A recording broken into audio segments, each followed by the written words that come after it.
He counted the coins on the kitchen table 3 times, because the first 2 times the number came out wrong, and he needed it to be wrong. It wasn't. $63.40. That was what Leonard Marsh had after paying November rent on the basement suite in Sudbury. $63.40 to last him until the end of the month. 11 days away. His daughter was coming to visit in 4 of those days, and he hadn't told her any of this. He was 51 years old. He had worked 22 years as a millwright at the Falconbridge nickel mine. He had a pension plan he never touched, a tool belt he could fix anything with, and hands that had earned their calluses the honest way. And then the injury happened, and then the disability ran out, and then his wife Carolyn left. Not cruelly, but quietly, the way water finds its way out of a cracked container. And here he was, alone in a basement that smelled like old carpet and other people's cooking, counting coins at 11 p.m. on a Tuesday. On the kitchen counter sat the only thing he hadn't sold. A watch. It was a Bulova, stainless steel, with a scratched crystal face and a leather band gone soft with age. His father Raymond had worn it every day for 31 years. He wore it logging camps up north, wore it to Leonard's school concerts, wore it the night he drove 4 hours through a snowstorm, because Leonard called from a payphone outside Thunder Bay at age 19, broke and too proud to say he needed help. Raymond showed up anyway. He always showed up. He died in 2019. The watch was the only thing Leonard asked for. He had worn it on his own wrist for 5 years. He wore it to Carolyn's mother's funeral. He wore it the day they brought their daughter, Hazel, home from the hospital. Though Hazel was 24 now and lived in Ottawa and didn't know. Her father was eating rice and canned chickpeas and pretending, every time she called, that things were fine. That Tuesday night, Leonard took the watch off and set it on the counter. He looked at it for a long time, the way his father used to look at him when he did something reckless. Steady, patient, saying nothing, waiting for Leonard to figure it out himself. I know, Leonard thought. I know. He picked up the watch and put it back on. Not tonight. But the next morning, he walked 3 blocks down Elm Street to a second-hand shop called Cartier & Sons. Not the French jeweler, just a man named Doug Cartier who had run the place since the 90s and knew every piece of forgotten value in Sudbury. The sign in the window said, "We buy watches, jewelry, tools." Leonard pushed the door open. A bell chimed above his head. Doug Cartier was behind the counter, a heavy-set man in his 60s with reading glasses on a cord around his neck and the kind of face that had seen too many people walk in with things they didn't want to sell. He looked up when Leonard came in. He didn't smile. He didn't not smile. He just waited. Leonard set the watch on the glass counter. His hand stayed on it 1 second longer than necessary. Doug picked it up. He turned it over. He checked the back, checked the crown, held it up to the light from the window. Then he set it down. Bulova Acatron, late 70s. Bands worn. Crystal's got a crack along the edge here. He pointed with a pen. It runs? Yes, Leonard said. Never missed a minute. Doug looked at him over the glasses. $40. 22 years of a man's life. A 4-hour drive through a snowstorm. $40. Leonard wanted to take the watch off the counter and walk out. He nearly did. But then he thought about Hazel coming in 4 days, and the empty refrigerator, and the fact that he had told her things were fine. Things were completely fine, and he could not let his daughter walk into a home with $63 in coins on the table, and a father who was holding himself together with pride and not much else. Okay, he said. Doug counted out 2 20s and laid them on the counter. Leonard folded them, put them in his jacket pocket, and walked out without looking back at the watch. The November air hit him hard. Cold and sharp, the way Sudbury cold gets in mid-month. Not dramatic, just insistent, like it's reminding you it's there and it's not leaving. He stood on the sidewalk for a moment. Then he started walking home. He didn't notice the man who had been standing near the back of the shop, looking at a display of old pocket watches. He didn't notice the man watching him, set the Bulova on the counter. He didn't notice the man's face when Doug said $40, or the way the man's jaw tightened very slightly. The way a person's does when they recognize something. Not an object, but a feeling. The man's name was Graham Sutherland. He was 44 years old. He worked for a firm called Northern Infrastructure Group, out of a small office on Durham Street, doing contract inspections for pipeline maintenance along the Sudbury Basin. He had been in town 6 weeks. He knew almost nobody. Most evenings he ate alone at a diner called Helen's on Paris Street and drove back to his rented room and read until he fell asleep. He watched Leonard walk out the door. Then he walked to the counter. "That watch," Graham said, "the one he just sold you." Doug looked at him. 45, Graham said. Doug looked at the watch, then at Graham. "You don't even know what it is." "I know what it is," Graham said. He reached into his wallet, laid 2 20s and a 5 on the counter. "I'll take it." Doug shrugged and slid the watch across. Graham held it in his palm. He turned it over and read the back. There was an engraving, faint but legible, worn smooth by years of a shirt sleeve running over it. RM. 1988. Initials and a year. Someone's initials, someone's year. He put the watch in his jacket pocket. He didn't go after Leonard. He didn't know his name, didn't know where he lived. All he had was the image of a man in a gray jacket with careful hands setting something down that cost him something to set down. Graham walked out into the cold and stood on Elm Street looking both directions. The man was gone. He got in his truck, sat behind the wheel without starting it, and took the watch out of his pocket. He read the engraving again. RM. 1988. He put it back in his pocket and drove to Helen's diner and ate his supper alone, and didn't say anything to anyone. But he thought about the man all evening. He thought about him for 3 weeks. To understand why, you have to go back. Not far, just far enough. Graham Sutherland grew up in Timmins, 3 hours northeast. His mother Pauline worked at the grocery co-op and cleaned houses on weekends. His father left when Graham was 7, not dramatically, just drove away one morning and sent a birthday card for 2 years and then stopped. Graham never looked for him. He figured if a man wanted to be found, he didn't disappear. Pauline was quiet. She didn't complain. She packed Graham's lunch every morning even when there wasn't much to put in it, and she always found something. A sandwich, an apple, crackers with peanut butter wrapped in wax paper. Because she said a kid who eats lunch pays attention in class, and a kid who pays attention in class has a chance. She was right. Graham paid attention. He got a scholarship to Laurentian University in Sudbury, studied engineering, graduated, found work. He built something steady, not flashy, but steady. A career. A small house in Timmins he sold when he started contracting. A life that moved from place to place and didn't put down roots much but always paid its bills and never needed anyone to bail it out. He was proud of that. Maybe too proud. His last relationship ended because the woman, her name was Diane, she was a nurse, she was patient and funny and kind, told him gently that he didn't know how to let anyone close enough to actually matter. He'd thought about that for 2 years since. He hadn't decided she was wrong. He kept moving. Contract to contract, town to town. He was good at his job. He showed up on time, did the work, wrote the reports, moved on. Nobody needed Graham Sutherland. He'd made sure of it. And then, 6 weeks into a winter contract in Sudbury, he walked into a second-hand shop on Elm Street to look at pocket watches, a habit he'd had since he was a kid, buying and fixing old movements, the way some people do crosswords, just for the satisfaction of making something run again. And he saw a man with careful hands sell something that cost him everything to sell. And something in Graham moved that he hadn't felt move in years.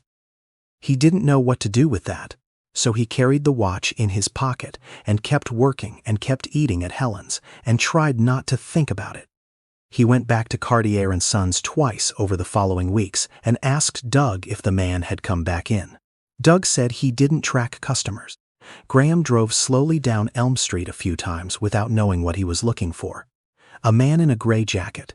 That was all he had. He didn't find him, but he kept the watch. He carried it every day in the right pocket of his jacket, right where his own grandfather's pocket watch used to sit before it was stolen out of his truck in Kapusakings 4 years ago. He'd carried that watch for 19 years. When it was gone, he'd felt the absence the way you feel a missing tooth. Small, persistent, wrong. He didn't know this man. He didn't know his name or his story or why he had sold the watch and whether he regretted it. But he knew the look. He had seen that look once in a mirror, standing in a pawn shop in Kapuskasing, after he realized the pocket watch was gone. The look of a person who has lost the proof that someone once thought they were worth something. He was going to find the man. He didn't know how, but he was. Now, before we go back to Leonard, let's stay with what he was carrying, because it matters. In Canada, nearly 1.7 million men over the age of 45 experience a period of significant financial hardship following job loss or disability. Among tradespeople, the millwrights, the miners, the pipe fitters who built this country's resource economy, the transition out of physical labor is often sudden and brutal. One injury, one restructuring, and decades of skill become irrelevant overnight. And here is what almost nobody talks about. Men in this situation rarely ask for help, not because they are weak, because they have spent their entire working lives being the ones who show up, who carry things, who solve problems without making noise about it. Asking for help feels like a contradiction of everything they know about themselves, so they count coins at midnight. They sell watches. They tell their daughters things are fine. Leonard Marsh was not unusual. He was, in fact, heartbreakingly common. And that is why this story matters, not because it is extraordinary, but because it is not. Leonard spent the $40 carefully.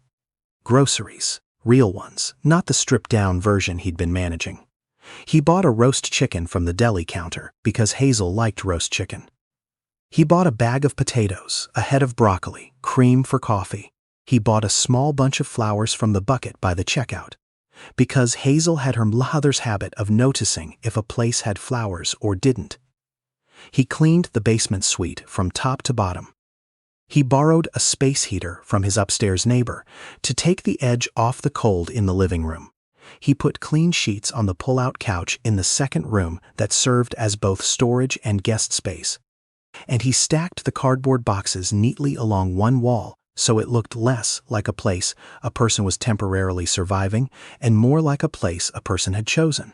Hazel arrived on a Friday evening on the bus from Ottawa. She was 24, with Carolyn's cheekbones and Leonard's stubbornness and a red winter coat she'd had since university that she refused to replace because it still worked fine. She came through the door with a backpack and a box of Timmins butter tarts from a bakery she'd tracked down in Ottawa because she knew they were his favorite. She looked around the apartment. She didn't say anything for a moment. She was her father's daughter. She didn't fill silences with noise. Then she said, "It's cozy." Leonard looked at her. "Don't," he said. Hazel set down her backpack and looked at him straight on, the way she'd done since she was about 9 years old, and had figured out that her father responded better to directness than to being handled. "How bad is it?" "It's fine. Dad, Hazel." She sat down at the kitchen table. She waited. Leonard stood by the counter. He lasted approximately 40 seconds before he pulled out the chair across from her and sat down. He told her, "Not everything. Not the coins on the table. Not the watch. But enough. The disability payments ending. The gap before the pension kicked in.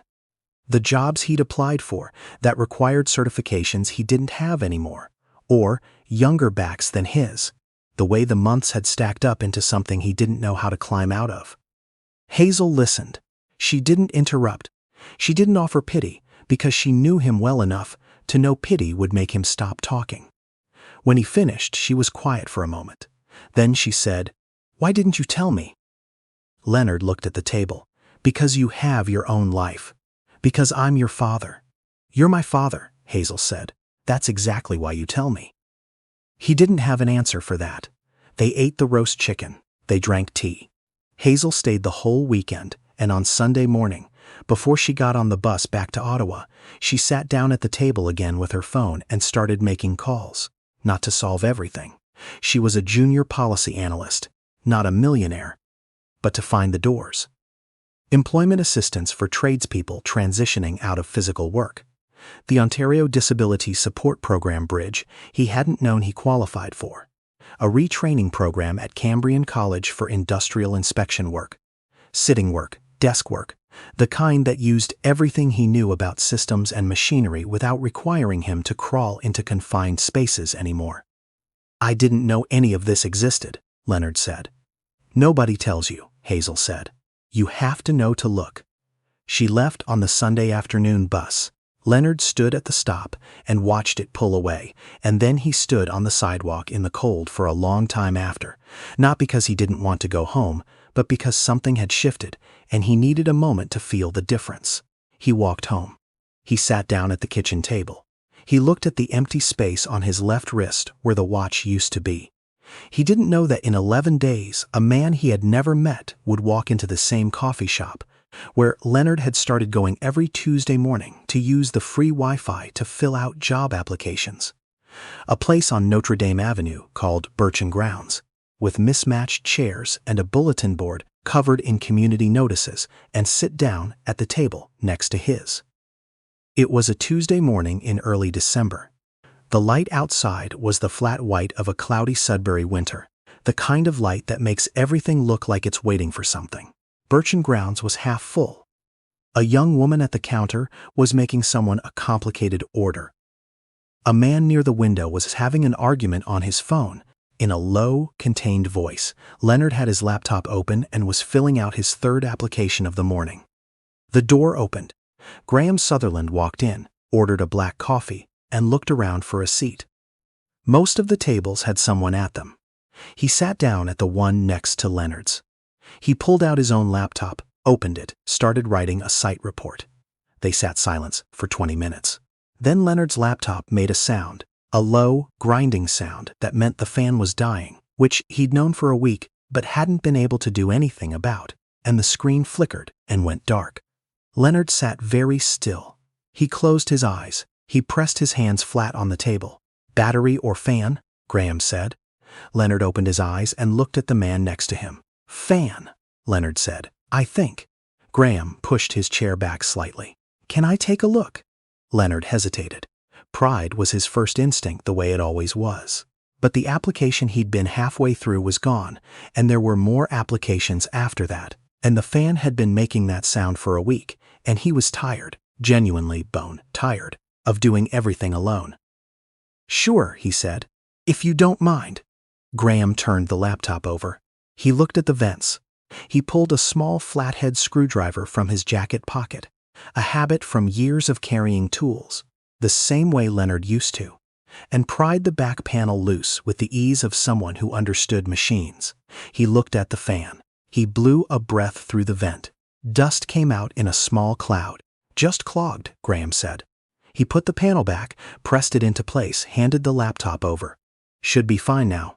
The fan's old, though. When you can, get it replaced." Leonard opened the laptop. The screen came on. The fan ran quietly. "Thank you," Leonard said. Graham nodded and went back to his report. They were quiet again. 10 minutes. Then Graham said, without looking up, "You had a Belova Acatron, 78, I think. Bought it at Cartier & Sons about 3 weeks ago." Leonard went very still. He looked at the man next to him. Graham was looking at his laptop screen, but there was something in his posture, careful, deliberate, that said this was not a casual observation.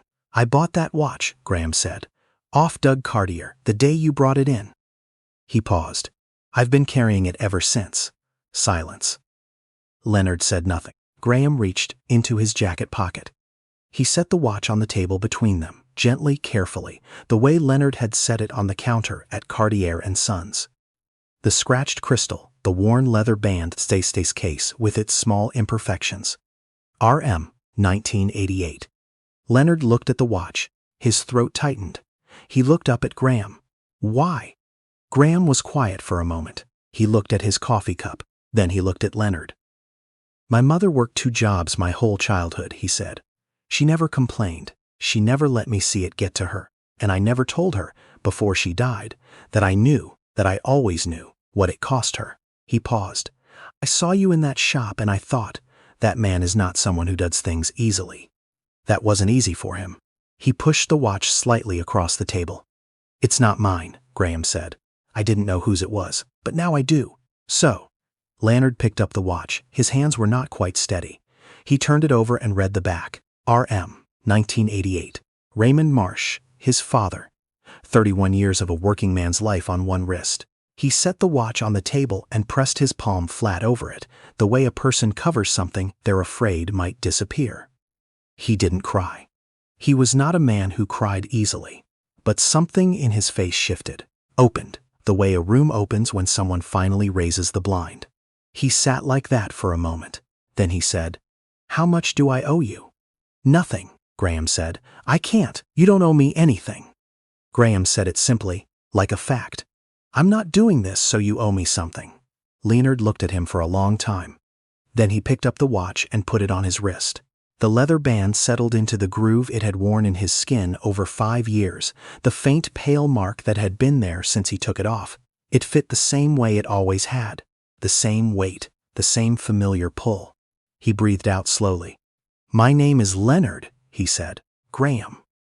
They shook hands across the small table with their coffee cups between them, the way men do when they've said something that matters and don't know what to do with it yet. Then Graham said, "What were you applying for when the laptop died?" Leonard told him. "The inspection work, the Cambrian college program, the slow, uncertain process of rebuilding a working life from different materials than the ones he'd started with." Graham listened. He had the same quality Leonard's daughter had. He didn't fill silences with reassurance. He just listened. When Leonard finished, Graham was quiet for a moment. Then he opened his laptop, pulled up a page, turned it so Leonard could see. Northern Infrastructure Group, the company he worked for. They had a division based in Sudbury doing pipeline and facility inspection. They hired tradespeople with field experience and put them through a certification program on the job. "You'd start at $24 an hour," Graham said. "They cover the certification costs. I'm not in hiring. I can't make you any promises. But I can get you the name of the regional manager and tell him I think he should take a phone call." Leonard looked at the screen. "I've fixed things for 22 years, he said. "I know how systems fail. I know what to look for." "That's exactly what they need," Graham said. "Someone who knows what failure looks like before it happens." They stayed at Birch and Grounds for another hour. Graham wrote down names, phone numbers, the right way to frame an application for someone crossing from trades to inspection. He had done this himself, not from desperation, but by choice, and the path was similar. He knew which doors existed. He had walked through some of them. He gave Leonard a map. Not money, not charity, a map. The woman at the counter was warming up their coffees without being asked. The man near the window had finished his argument and was looking out at the street. The flat white light of the December morning sat over everything, patient and quiet. "Before we go forward, let's stay here a moment. What Graham did in that coffee shop has a name in the research on human connection. Psychologists call it witness dignity. It's the act of seeing someone's humanity clearly. Not their poverty, not their problem, not their need, but their dignity. And then responding to that, specifically. Studies out of the University of British Columbia have found that acts of witness dignity, small, direct, human acknowledgement, have measurable effects on both the person receiving and the person giving. Blood pressure lowers, cortisol drops. The sense of social isolation, which is one of the most significant health risks among middle-aged men in Canada, decreases. This is not soft science. This is physiology. Graham Sutherland did not save Leonard Marsh's life, but he did something that science can measure. He saw him, and being seen, truly seen, by one person at the right moment. It turns out that matters more than we usually let ourselves admit. Leonard called the regional manager at Northern Infrastructure Group the following Monday. He said Graham's Sutherland had suggested he call. He said he had 22 years as a millwright, that he knew what mechanical failure looked like from the inside, and that he would like a chance to show what that was worth at a desk. The manager's name was Paul Therion. He was a practical man who had come up through trades himself and had strong opinions about where real knowledge came from. He told Leonard to come in Thursday. The interview lasted 45 minutes. Leonard wore the one dress shirt he owned and the Bulova on his wrist, and when Paul asked him to walk through how he would approach a pre-failure assessment on a compressor system, Leonard talked for 10 minutes without stopping, and didn't repeat himself once. Paul offered him a position on Friday, conditional on completing the NI Group certification program, which they would pay for, which ran 12 weeks and was primarily online. Start date, January 3rd. Leonard called Hazel from the parking lot of the Northern Infrastructure office, standing in the cold with his breath, making small clouds in front of his face. "I got it," he said when she picked up. A pause. Then, "Dad." Her voice did something he hadn't heard it do in a while. It loosened. "January 3rd, he said. She made a sound that was not quite a laugh and not quite a cry, and was, he thought, exactly how he felt. He stood in that parking lot for a few more minutes after they hung up. The sky over Sudbury was the pale gray blue of late afternoon in December, and the streetlights were starting to come on along the main road, orange and steady. He looked down at the watch on his wrist, the scratched crystal, the worn band. RM, 1988. He thought about his father driving through a snowstorm to a payphone outside Thunder Bay. He thought about a 19-year-old kid too proud to ask for help, and a man who showed up anyway. "You always showed up," Leonard thought. "I'm still trying to figure that out." The light changed at the intersection. Cars moved. A woman walked past with a stroller, hunched into her coat against the wind. Somewhere down the block, a Tim Hortons sign glowed orange in the gray afternoon. Leonard put his hands in his pockets and walked to his truck. 8 months later, Leonard Marsh was a certified pipeline integrity inspector for Northern Infrastructure Group. He worked out of the Sudbury office, sitting at a desk he shared with 2 other inspectors, looking at data and systems assessments and field reports, and finding the small signals in large amounts of information that meant something was going wrong before it got worse. It turned out 22 years of understanding how machines fail translated to this work almost directly. Paul Therian told him at the 6-month review that he had one of the lowest error rates on the team. He moved out of the basement suite in February. He rented a 2-bedroom apartment on Kathleen Street. Nothing large, but with proper windows and a kitchen that got morning light and a second bedroom that Hazel used when she visited, which was more often now.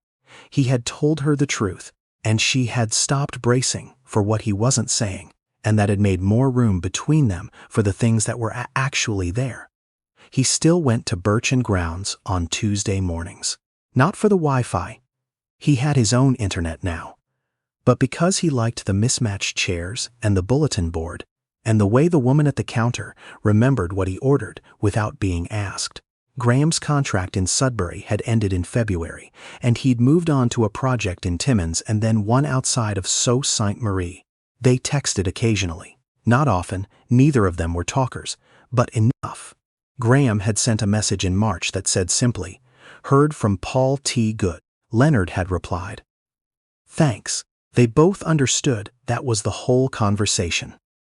One morning in July, a man came into Birch and Grounds and stood near the door with the look of someone who had walked in not because they needed coffee, but because they needed a place to stand that wasn't outside. He was maybe 55, work boots, a jacket that had seen better winters. He was looking at the bulletin board without really reading it. Leonard watched him from his table. He recognized it. The particular quality of stillness in a person who is trying to look like they know what they're doing when they don't know what they're doing at all. Leonard picked up his coffee. He walked over to the bulletin board. He stood next to the man and looked at it. "There's a posting from Cambrian College," Leonard said, nodding at a flyer. "Skilled Trades Transition Program, free for qualifying applicants." The man looked at him.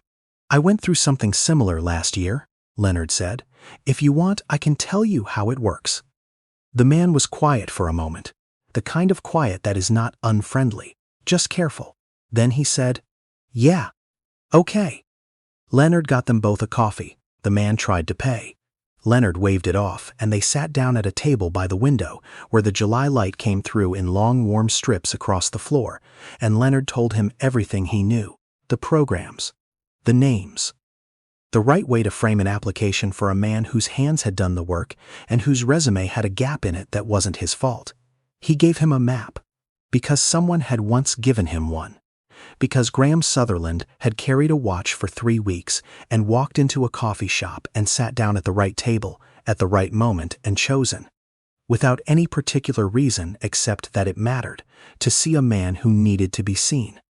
That's how it moves, not from the top down, not in grand gestures, just from one table to the next, one Tuesday morning at a time. In coffee shops across this country, where people sit with their problems and their cold coffees and their careful hands, waiting for someone to notice. If you know someone like Leonard, a person holding themselves together with pride and not enough of anything else, share this with them. Not because it will fix everything, but because sometimes knowing you are not invisible is the thing that makes the next step possible. And if you've ever been the person who stopped, who noticed, who sat down, you already know what that costs and what it's worth. That's the whole story. That's all of it.